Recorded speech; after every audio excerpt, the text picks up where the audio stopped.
tous et toutes. Alors, le but de la vidéo du jour est de vous apprendre à travailler quand vous avez un chien qui a tendance à venir se jeter sur l'aspirateur ou sur le balai ou sur la panosphère quand il vient de manger le bout. Alors au début, effectivement, c'est très drôle. Au fur et à mesure, ça fait le ménage un petit peu long, c'est souvent pénible pour vous. Donc je vais vous montrer une technique très simple pour apprendre au chien à éviter d'aller se jeter sur l'aspirateur.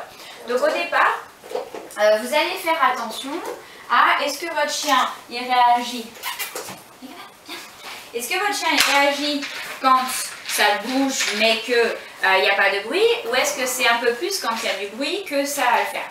Alors là on voit qu'il ne s'y intéresse pas plus que ça va. On va mettre du bruit, donc au pire je vous expliquerai après ce que j'ai fait parce que je ne suis pas sûre que vous m'entendiez bien avec le bruit de l'aspirateur. Voilà, vous êtes prêts? Mon chien essaye de me placer, je jette une poignée de froid et je passe mon aspirateur.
Alors là je fais une petite pause parce que du coup j'étais obligée de faire assez longtemps. Bon c'est pas grave, ça me fait faire mon ménage hein.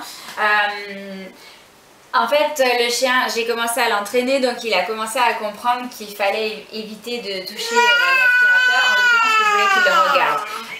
Donc là ça c'est votre première étape, d'accord? Le chien va dessus, vous jetez une poignée de bonbons, vous dites laisse, il se récompense en prenant les bonbons. Progressivement votre chien il va faire l'association que quand il commence à y aller, quand il va, tout de suite vous lui dites laisse et vous récompensez. Donc il va commencer à juste regarder cet aspirateur, et quand il va regarder, vous allez valider et vous allez récompenser, c'est-à-dire avant même qu'il y aille. On va essayer de le faire ensemble.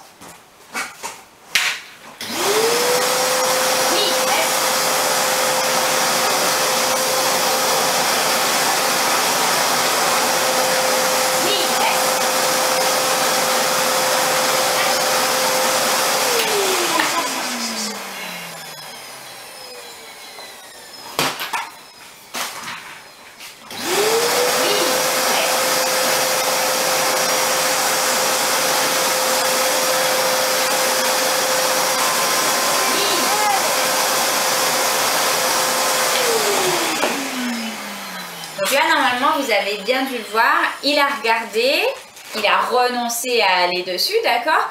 J'ai validé, oui, donc j'ai utilisé un marqueur, vous pouvez utiliser un clicker, vous pouvez utiliser un marqueur vocal, donc marqueur vocal, clic ou oui, comme vous voulez, d'accord? Et vous récompensez bien derrière, parce qu'il faut bien que le chien comprenne, parce que tu laisses, on te récompense. Au fur et à mesure que vous allez faire cet entraînement, vous allez voir à un moment donné, votre chien, il va regarder l'aspirateur et après il va se retourner et vous regarder. Donc là, ça signifie qu'il a compris le travail. Donc vous pouvez tout à fait décaler votre marqueur et valider quand il se détourne et qu'il vous regarde. Progressivement, ça va s'inscrire dans le comportement naturel du chien. C'est pour ça qu'il ne le faisait plus au tout début, j'ai commencé la vidéo. Il va comprendre que aller sur l'aspirateur, ça ne sert à rien. Et progressivement, du coup, vous n'aurez plus besoin de récompenser. Attention, essayez... T'as lâché ton... Essayez d'éviter de passer de plein de récompenses à 0 de récompense. Diminuez la récompense graduellement de façon à ce que le chien continue son apprentissage et pas d'un seul coup, ah, il n'y a plus de récompense donc je ne fais plus le comportement. Vous devez toujours être graduel, que ce soit dans l'entraînement, dans la diminution de la récompense pour l'extinction de la récompense. Après vous aurez d'autres formes de récompense comme les félicitations ou comme donner une friandise à mâcher par exemple, une glace que vous aurez fait maison, je l'espère, pour le récompenser d'avoir été calme pendant que vous passiez l'aspirateur. Mais voilà, il y aura plein de solutions pour récompenser, autre que récompenser pendant tout le temps où vous passez l'aspirateur. Donc normalement à la fin on a un chien qui s'est à peu près maîtrisé, voire complètement, je ne sais pas où il en est.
Fin de travail, l'aspirateur est éteint, on sait que c'est surtout le bruit qui déclenchait la réaction. Donc à partir du moment où l'aspirateur ne fait plus de bruit, il n'y a plus de récompense. Donc là vous avez dû voir à un moment donné, ma première validation, il s'est bien arrêté juste avant, il a regardé, enfin j'espère qu'on le voit sur la caméra, il s'est arrêté juste avant, il a regardé, j'ai validé, j'ai récompensé. Et après au coup suivant, il a vraiment été sur l'aspirateur. Donc l'idée c'est que là par contre ils n'apprennent pas je dois aller sur l'aspirateur pour avoir le bonbon, d'accord? Donc à ce moment-là on valide pas, mais par contre quand il se retire, vous validez. Pour lui dire c'est te retirer, c'est être en dehors de cet aspirateur qui récompense. Parce que vous avez des chiens très malins qui sont aussi capables de construire une chaîne de comportement, c'est-à-dire je vais sur l'aspirateur pour que tu me dises laisse, pour que je récompense. Donc attention à ne pas vous faire avoir. Et après vous avez vu que du coup en fonctionnant comme ça, c'est-à-dire en validant bien quand il s'est retiré de l'aspirateur, il venait mais il s'arrêtait bien avant et il me regardait et donc j'ai continué à valider ça. Là je vous ai montré les étapes très rapidement, il n'est pas encore monté, pas encore travaillé, en gros j'ai découvert ça là en sortant mon aspirateur, donc j'ai saisi l'occasion de vous faire une petite vidéo de travail parce que je sais qu'il y a plein de gens qui ont ce problème là. Donc voilà, comme ça vous donne une idée de comment travailler. Vous voyez qu'on peut avoir une réponse assez vite, d'accord, et que c'est tout à fait entraînable et avec du résultat, et tout en positif, sans s'énerver, sans se fâcher, sans perdre d'énergie et surtout vraiment en parfaite harmonie avec le loulou. Voilà, et ben ça c'était Loulou qui a bien voulu participer à l'entraînement. Merci mon grand, bravo. Et puis je vous souhaite un très bon entraînement à vous également et puis je vous dis à tout bientôt.